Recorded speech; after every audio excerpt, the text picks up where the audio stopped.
உல்லங்கிய சிந்தோ சலிலம் சலீலம் யசோஹவஹ்னிம் ஜனகாத்மஜாய ஆதாய தேனைவ ததாக லங்காம் நமாமிதம் பிராஞ்சலீராஞ்சனேயம். இப்போ நம்ம சுந்தரகாண்டம் முதல் படலத்தில் 67 ஸ்லோகங்கள் வரைக்கும் பார்த்தோம். அதாவது நம்ம பார்த்த 67வது ஸ்லோகத்தில் நயனே விப்ரகாசயத்தே பர்வதஸ்தா விவானலவுன்னு பார்த்தோம். அதாவது ஆகாசத்தையும் பானம் பண்ண விரும்பினவர் போல இருந்த அந்த ஆஞ்சநேயருடைய கண்கள் மின்னொளி வீசித்தான், தீப்புழம்பு போல பிரகாசிச்சுதுன்னு அந்த ஸ்லோகம் சொல்லித்து. அடுத்த ஸ்லோகத்தை பார்க்கலாம். பிங்கே பிங்காக்ஷ முக்கியஸ்ய பிருஹதி பரிமண்டலே சக்ஷுஷி சம்பிரகாசேதே சந்திர சூர்யாபிவோதிதௌ. அப்போ வானர சிரேஷ்டருடைய அந்த பெரிய கண்கள் பொன் போல சிவந்தது.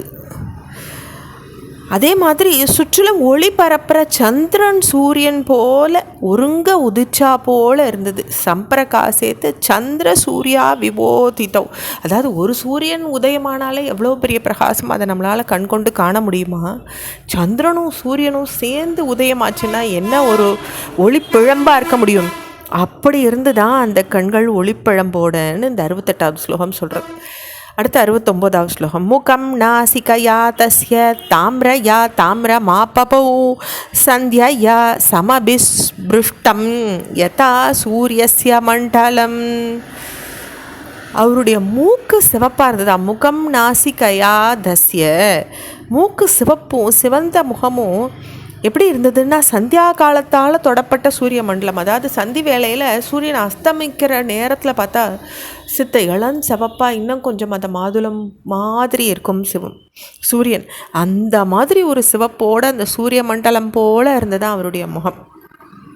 லாங்கூலம் சமாவித்தம் பிளவமானஸ்ய சோபதே அம்பரே வாயுபுத்திரஸ்ய சக்கரத்வஜ இவோஸ்ருதஹ. வாயுபுத்திரன்ற வார்த்தையை திருப்பி சொல்கிறாங்க. பாய்ந்து போகிற அந்த வாயுபுத்திரருடைய வால் உயர தூக்கப்பட்டு அது ஆகாசத்தில் ஒசத்தி நாட்டப்பட்ட இந்திரனுடைய கொடி போல சக்கரத்வஜ இவோஸ்ருதஹ. சக்கர அப்படின்ற வார்த்தை இந்திரனை குறிக்கக்கூடிய வார்த்தை. நாராயணியத்தில் கூட இந்த வார்த்தை சக்கரம் சக்கர அப்படின்னு குறிக்கக்கூடியதாக இருக்குது இந்திரனை. அதே மாதிரி இந்திர சக்கரத்வஜ இவோஸ்ருதஹ, அப்படி அவனுடைய கொடி கம்பம் போல, துவஜஸ்தம்பம் அப்படின்னு நம்ம சொல்கிறோம் இல்லையா, அவருடைய கொடி போல திகழ்ந்து தான் அப்போ அந்த வாயுபுத்திரருடைய ஒசத்தி நாட்டப்பட்ட அந்த வால் அப்படி இருந்துதான் அந்த வால். அடுத்து லாங்கூல சக்கரேண மகான் சுக்ல தம்ஷ்டோ அனிலாத்மஜஹ வியவ்ரோசத மகாபிரக்ஞ பரிவேஷி விபாஸ்கரஹ. வெண்பல்லோடு கூட மகா புத்திமானான அந்த வீரர் சக்கரேன மகான் சுக்ல தம்ஷ்ட்ரோ, அந்த சூரியன் எப்படி ஒரு வளர்ற ஒரு சூரியன், அதாவது விடிய காத்தால் வளர்கிற ஒரு சூரியன் அந்த குமாரனுடைய வாளின் வட்டத்தினால பரிவேஷ்டத்தோடு கூடிய சூரியன் போல விளங்கினார். அதாவது சித்த அந்த வாள் ஒசர அந்த சூரியன் வளர்றது போல இருந்துதான். ஸ்பிக்தே சனா பிதாம்ரேன ரராஜச மகாகபிஹி மகாதா தாரிதேனேவ கிரீர் கைரிகதாதுனாம். அந்த பெரிய வானரர் வாளின் அடிப்பாகத்தால் சிவந்து இருந்துதான். அந்த பிளந்த இடத்துல தோன்ற காவியுடைய மலை போல பிரகாசிச்சார். மகதானா மலை குறிக்கிற வார்த்தை. கிரீர் கைரிக்க தாத்துனா, பெரிய மலை எப்படி இருக்கும் அப்படி இருந்துதான் அவருடைய அந்த பிளந்த ஒரு தோற்றம், அடிப்பாகத்தில் செவப்பா பிளந்த தோற்றம் அப்படி இருந்துதான்.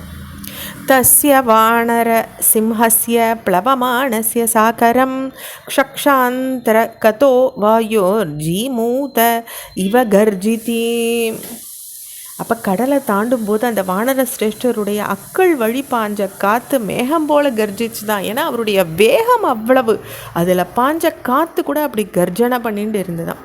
இதோட நம்ம 73 ஸ்லோகங்கள் முடிச்சுக்கிறோம்.